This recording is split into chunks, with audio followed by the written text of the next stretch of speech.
أعوذ بالله من الشيطان الرجيم. بسم الله الرحمن الرحيم. اللهم صل على محمد وعلى آل محمد كما صليت على إبراهيم وعلى آل إبراهيم إنك حميد مجيد. اللهم بارك على محمد وعلى آل محمد كما باركت على إبراهيم وعلى آل إبراهيم إنك حميد مجيد. السلام علیکم ورحمۃ اللہ وبرکاتہ. میرے ناظرین تے سامعین، اج انشاءاللہ العزیز میرا جڑا موضوع ہے وہ ہے شیطان تے اودیاں علامات. یعنی شیطان کون ہے تے اودیاں علامتاں کیڑیاں وا تے کس طرح انسان اودے نیک کماں تو دور کر کے برائی والے کماں دی طرف ورگلاوندا وا تے کس طرح وہ اپنے انہاں ہتھ کنڈیاں دے نال انسان نو اللہ پاک دے کولوں دور کردا وا. شیطان جڑا وہ ایک جن لیکن جڑے انساناں دے کام تے کرتوتاں شیطان ورگیاں ہون وہ بھی شیطان یا شیطان دے بھائی ہوندے. شیطان نو اللہ پاک نے اگ تو پیدا کیتا. شیطان جڑا سوچ سمجھ کے نا دھوکے تے فریب دے پلانے کردا رہندا. تے شیطان جڑا وا لوگاں دا ایسا دشمن کہ ہر وقت نا بندے دے پیچھے لگا رہندا. اینو جنت وچوں بھی تکبر تے غرور دی وجہ تو کڈیا گیا تے سیدنا آدم علیہ السلام نو بھی جنت وچوں اینے ہی کڈوایا. شیطان جڑا وا برے مال نو خوبصورت کر کے پیش کردا تے وعدے کر کے نا بے وفائی کردا تے لوگاں دے دلاں وچ وسوسے ڈالدا رہندا تے برائی تے بے حیائی دا جڑا وا حکم دیندا رہندا. تے اللہ پاک نے اس کر کے قرآن جیت دے وچ شیطان دا دسیا وا کہ او کی چیز آ تے اودیاں علامتاں کی آ تے اودے تو تسی کس طرح بچنا وا تو کس طرح تانوں بہلا پھسلا کے برائی تے گناہ دے کام جڑا تہاڈے کول کراوندا وا. سب تو پہلو اللہ پاک سانوں اس تو انتباہ کر رہا وا کہ شیطان کردا کی ہے. سورہ راف دے اللہ پاک فرماوندا ہے کہ اے آدم دی اولاد کدے شیطان تانوں فتنیاں وچ نہ ڈال دے. تے اللہ پاک کہندا کہ اسی شیطان نوں انہاں لوکاں دا ہی دوست بنایا وا جڑے ایمان نہیں لے کے آندے. اور وہ لوگ جدو بے حیائی کردے آ تے کہندے آ کہ اسی اپنے نا باپ دادا نو ایداں ہی کردیاں ہے پایا تے اللہ نے بھی سانوں ایدا ہی حکم دتا کہ اللہ پاک کہندا ہے میرے نبی صلی اللہ علیہ وسلم کہہ دیو کہ اللہ تعالی نے صرف برائی دا ہی بے حیائی دا ہی حکم دتا. کیا تسی اللہ دے سامنے او گلاں لاوندے جنہاں تسی جاندے ہی نہیں. تے اگے اللہ پاک فرماوندا کہ اے آدم دی اولاد تسی مسجد دے وچ حاضری دے وقت نا اپنا خوبصورت چنگا لباس پہن کے جایا کرو تے خوب کھاؤ پیو تے حد تو زیادہ نہ نکلو کیونکہ اللہ پاک حد تو زیادہ نکلنے والے دے نال محبت نہیں کردا. تے اللہ پاک کہندا بے شک انہاں لوکاں نے نا اللہ نو چھڈ کے شیطان نو اپنا دوست بنا لیا. تے اگے اللہ پاک شیطان دے جڑے آ کرتوتاں وہ دس رہا وا کہ جڑا شیطان آ نا تے اودے حواری جڑے آ انہاں دی گلاں مننے والا جڑا وا او مشرک ہو جاؤ گا. تے اللہ پاک سورۃ انعام دے وچ فرماوندا وا کہ اگر تسی نا انہاں لوگاں دا کہنا مان لو گے تو پھر تسی مشرک ہو جاؤ گے. ਤੇ ਅੱਗੇ ਅੱਲਾਹ ਪਾਕ ਕਹਿੰਦਾ ਵਾ ਕਿ ਜਿਹੜੇ ਲੋਕ ਦਾ ਕਰਾਮ ਜੀ ਨੂੰ ਛੱਡ ਕੇ ਸ਼ੈਤਾਨ ਦੀਆਂ ਗੱਲਾਂ ਮੰਨਣਗੇ ਤੇ ਫਿਰ ਉਹ ਬਾਅਦ ਵਿੱਚ ਪਛਤਾਉਣਗੇ। ਕਿਉਂਕਿ ਸ਼ੈਤਾਨ ਜਿਹੜਾ ਵਾ ਇਨਸਾਨ ਨੂੰ ਹਰ ਵਕਤ ਦਗਾ ਦਿੰਦਾ ਰਹਿੰਦਾ ਉਹ। ਔਰ ਰਸੂਲ ਕਹੇਗਾ ਐ ਮੇਰੇ ਪਰਵਰਦੀਗਾਰ, ਬੇਸ਼ੱਕ ਮੇਰੀ ਉਮਤ ਨੇ ਨਾ ਇਸ ਕੁਰਾਨ ਨੂੰ ਛੱਡ ਦਿੱਤਾ, ਕਿਉਂਕਿ ਉਹਨਾਂ ਨੇ ਇਹਦੇ ਵਿੱਚੋਂ ਨਸੀਹਤਾਂ ਹੀ ਹਾਸਲ ਕੀਤੀਆਂ ਕਿ ਸ਼ੈਤਾਨ ਉਹਦਾ ਕਿੰਨਾ ਵੱਡਾ ਦੁਸ਼ਮਣ ਆ ਤੇ ਉਹਨਾਂ ਨੂੰ ਕਿਸ ਤਰ੍ਹਾਂ ਬਹਿਲਾ ਫਸਲਾ ਕੇ ਗੁਨਾਹ ਤੇ ਬੁਰਾਈ ਦੀ ਤਰਫ ਲੈ ਕੇ ਜਾਂਦਾ। ਤੇ ਸ਼ੈਤਾਨ ਜਿਹੜਾ ਵਾ ਉਹ ਹਰ ਮੋੜ ਤੇ ਬੰਦੇ ਨੂੰ ਰਾਹ ਰਾਸਤੇ ਤੋਂ ਭਟਕਾਉਂਦਾ ਤੇ ਗੁੰਮਰਾਹ ਕਰਦਾ ਰਹਿੰਦਾ। ਅੱਲਾਹ ਪਾਕ ਦਾ ਕਲਾਮ ਜੀ ਕਹਿੰਦਾ ਵਾ ਸੂਰਹ ਨਿਸਾ ਦੇ ਯਤਹਕਮੂ ਇਲਾ ਤਾਗੂਤੀ ਵਕਦ ਉਮਰੂ ਅਨ ਯਕਫਰੂ ਬਿਹੀ ਵਯੁਰੀਦੁ ਸ਼ੈਤਾਨ ਅਨ ਯੁਜ਼ਿਲਹੁਮ ਜ਼ਲਾਲਨ ਬਈਦਾ। ਹਾਲਾਂਕਿ ਇਹਨਾਂ ਨੂੰ ਹੁਕਮ ਤਾਂ ਇਹ ਦਿੱਤਾ ਗਿਆ ਸੀ ਕਿ ਸ਼ੈਤਾਨ ਦਾ ਇਨਕਾਰ ਕਰਨਾ ਤੇ ਸ਼ੈਤਾਨ ਤੇ ਚਾਹੁੰਦਾ ਹੀ ਸੀ ਕਿ ਇਹਨਾਂ ਨੂੰ ਗੁੰਮਰਾਹ ਕਰ ਦੇਵੇ ਤੇ ਉਹਦਾ ਗੁੰਮਰਾਹ ਕਰਨਾ ਜਿਹੜਾ ਉਹ ਬਹੁਤ ਹੀ ਦੂਰ ਦਾ ਵਾ। ਤੇ ਅੱਗੇ ਅੱਲਾਹ ਪਾਕ ਸੂਰਹ ਹਿਜਰ ਦੇ ਵਿੱਚ ਫਰਮਾਉਂਦਾ ਵਾ ਕਿ ਸ਼ੈਤਾਨ ਅੱਲਾਹ ਦਾ ਸਵਾਲ ਤੇ ਸ਼ੈਤਾਨ ਨੇ ਉਹਨੂੰ ਜਵਾਬ ਕੀ ਦਿੱਤਾ ਅੱਲਾਹ ਪਾਕ ਨੂੰ ਲੱਗਿਓ। ਅੱਲਾਹ ਪਾਕ ਫਰਮਾਉਂਦਾ ਹੈ ਇਬਲੀਸ ਤੈਨੂੰ ਕੀ ਹੋਇਆ ਵਾ ਕਿ ਤੂੰ ਸਜਦਾ ਕਰਨੇ ਵਾਲਿਆਂ ਦੇ ਵਿੱਚੋਂ ਸ਼ਾਮਲ ਨਹੀਂ ਹੋਇਆ। ਉਹ ਬੋਲ ਕੇ ਕਹਿੰਦਾ ਵਾ ਕਿ ਮੈਂ ਇਸ ਇਨਸਾਨ ਨੂੰ ਸਜਦਾ ਕਰਾਂ ਜਿਹਨੂੰ ਤੂੰ ਕਾਲੀ ਤੇ ਸੜੀ ਹੋਈ ਤੇ ਖਨਖਨਾਤੀ ਮਿੱਟੀ ਤੋਂ ਪੈਦਾ ਕੀਤਾ ਵਾ।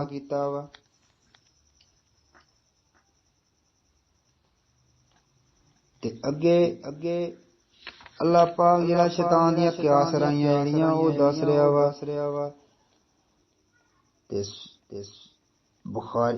ਬੁਖਾਰੀ ਦੀ ਹਦੀਸ ਹੈ ਸੈਯਦਨਾ ਅਬੂ ਹੁਰੈਰਾ ਰਜ਼ੀ ਅੱਲਾਹੁ ਤਆਲਾ अन्हु ਫਰਮਾਉਂਦੇ ਆ ਕਿ ਮੈਂ ਰਸੂਲੁल्लाह ਸੱਲੱਲਾਹੁ ਅਲੈਹਿ ਵਸੱਲਮ ਨੂੰ ਇਰਸ਼ਾਦ ਫਰਮਾਉਂਦਾ ਹੋਇਆ ਸੁਣਾ ਕਿ ਜਦੋਂ ਆਦਮੀ ਸਜਦੇ ਵਾਲੀ ਆਇਤ ਪੜ੍ਹ ਕੇ ਸਜਦਾ ਕਰਦਾ ਵਾ ਤੇ ਸ਼ੈਤਾਨ ਜਿਹੜਾ ਰੋਂਦਾ ਹੋਇਆ ਦੂਰ ਹਟ ਜਾਂਦਾ ਵਾ ਤੇ ਉਹ ਕਹਿੰਦਾ ਵਾ ਕਿ ਮੇਰਾ ਸਤਿਆਨਾਸ਼ ਹੋ ਜਾਵੇ ਕਿ ਆਦਮੀ ਨੂੰ ਸਜਦੇ ਦਾ ਹੁਕਮ ਮਿਲਿਆ ਤੇ ਉਹਨੇ ਸਜਦਾ ਕਰ ਲਿਆ ਤੇ ਉਹਨੂੰ ਸਜਦੇ ਦੇ ਬਦਲੇ ਅੱਲਾਹ ਪਾਕ ਨੇ ਜੰਨਤ ਦੇ ਦਿੱਤੀ ਤੇ ਮੈਨੂੰ ਜਦੋਂ ਸਜਦੇ ਦਾ ਹੁਕਮ ਮਿਲਿਆ ਤੇ ਮੈਂ ਇਨਕਾਰ ਕਰ ਦਿੱਤਾ ਤੇ ਮੇਰੇ ਖਾਤੇ ਵਿੱਚ ਅੱਲਾਹ ਪਾਕ ਨੇ ਜਹੰਨਮ ਲਿਖ ਦਿੱਤਾ।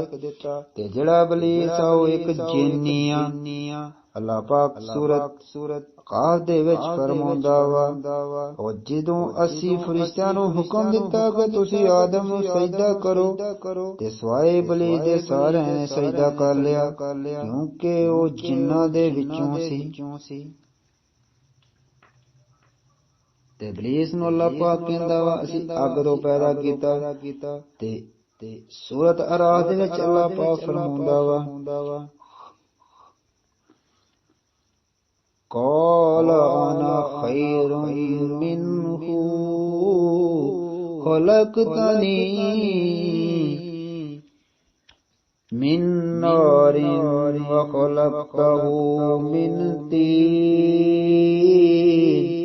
ਇਹਨੇ ਕਿਹਾ ਮੈਂ ਇਹ ਤੋਂ ਬਿਹਤਰ ਹਾਂ ਕਿਉਂਕਿ ਤੂੰ ਮੈਨੂੰ ਅੱਗ ਤੋਂ ਪੈਦਾ ਕੀਤਾ ਤੇ ਇਹਨੂੰ ਤੂੰ ਮਿੱਟੀ ਤੋਂ ਪੈਦਾ ਕੀਤਾ। ਸ਼ੈਤਾਨ ਜਿਹੜਾ ਸੋਚ ਸਮਝ ਕੇ ਇਨਸਾਨ ਨੂੰ ਧੋਖਾ ਦਿੰਦਾ ਵਾ ਤੇ ਅੱਗੇ ਸ਼ੈਤਾਨ ਜਿਹੜਾ ਲੋਕਾਂ ਦੇ ਨਾਲ ਹੀ ਰਹਿੰਦਾ ਵਾ।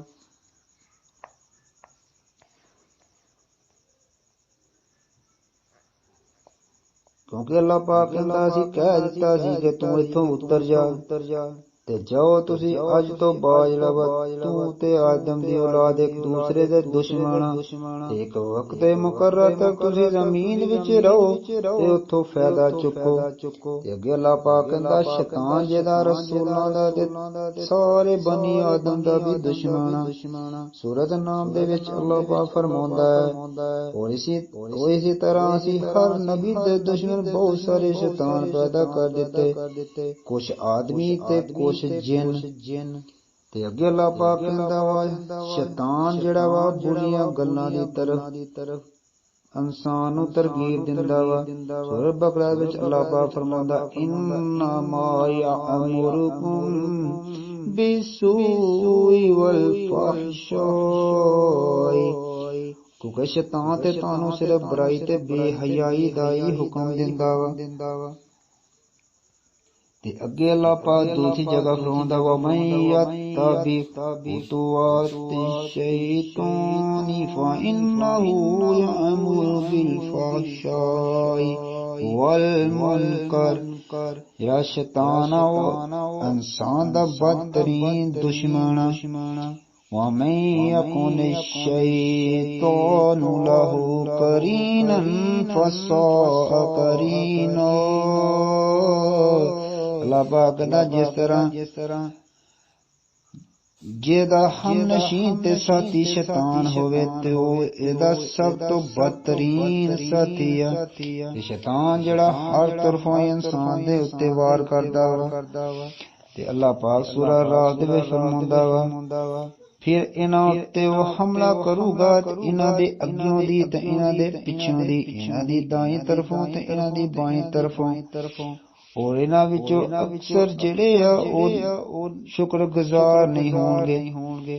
ते अगे अल्लाह पाक फरमांदा वा सूरह फातिर दे विच कि याद रखो शैतान तुहाडा दुश्मन आ ते तुसीं इहनूं अपना दुश्मन ही जानना वा। ते अगे अल्लाह पाक फरमांदा सूरह बकरा दे विच वला तत्तबिउ खुतुवाति शैतान इन्नहु लकुम अदुव्वुम मुबीन। वो शैतान दे कदमां दी पैरवी नहीं करनी क्योंकि वो तुहाडा कुल्लम कुल्ला दुश्मन आ। शैतान नूं ओदे मरदूत मुतकब्बर दी वजह तो जन्नत चों कढिया गया। ते इंसानां ते अपने मां बाप दे दुश्मन तो होशियार रहो। अल्लाह पाक कहंदा वा कि असी शैतान नूं इन्हां लोकां दा ही दोस्त बनाया वा जेड़े ईमान नहीं लियांदे। ते अगे अल्लाह पाक ने जमीन ते रहने वालियां वास्ते कुलिये दे कायदे जेड़े ओ कायम कर दिते कि तुसीं इस मरदूत तो किस तरह बचना वा। अल्लाह पाक कहंदा वा फरमाया तुसीं इत्थों दोने इकट्ठे ही उतर जाओ तो अज तो बाद तुसीं एक दूसरे दे दुश्मन आ।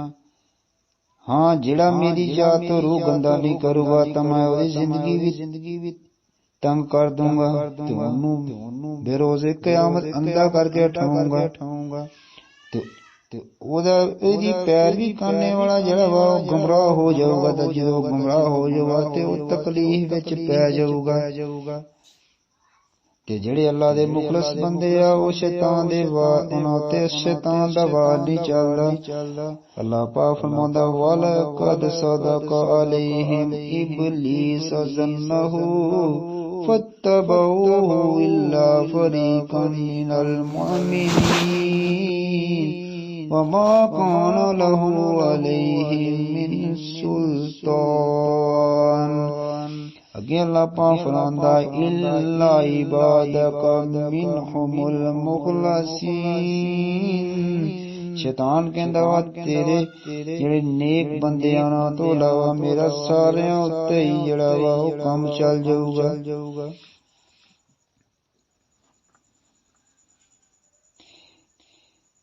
ये सी थोड़ियां बहुतियां गल्लां बातां ਜਿਹੜੀਆਂ अल्लाह पाक ने सानू शैतान मजदूर तो बचन दा कुरान मजीद दे विच हुक्म दिता कि किस तरह अपने हथकंडे जेड़े इस्तेमाल करदा कि ताकि इंसान नू अपने अल्लाह तो दूर करके ते अपने अल्लाह दा मुनकर बना दे। दुआ वा कि अल्लाह पाक सानू इस मरदूद दे हथकंडियां तो महफूज रखे, सानू कुरान और हदीस के मुताबिक जिंदगी बसर करने दी तौफीक अता फरमाए। आमीन व आखिरु दावाना अनिल हम्दुलिल्लाहि रब्बिल आलमीन।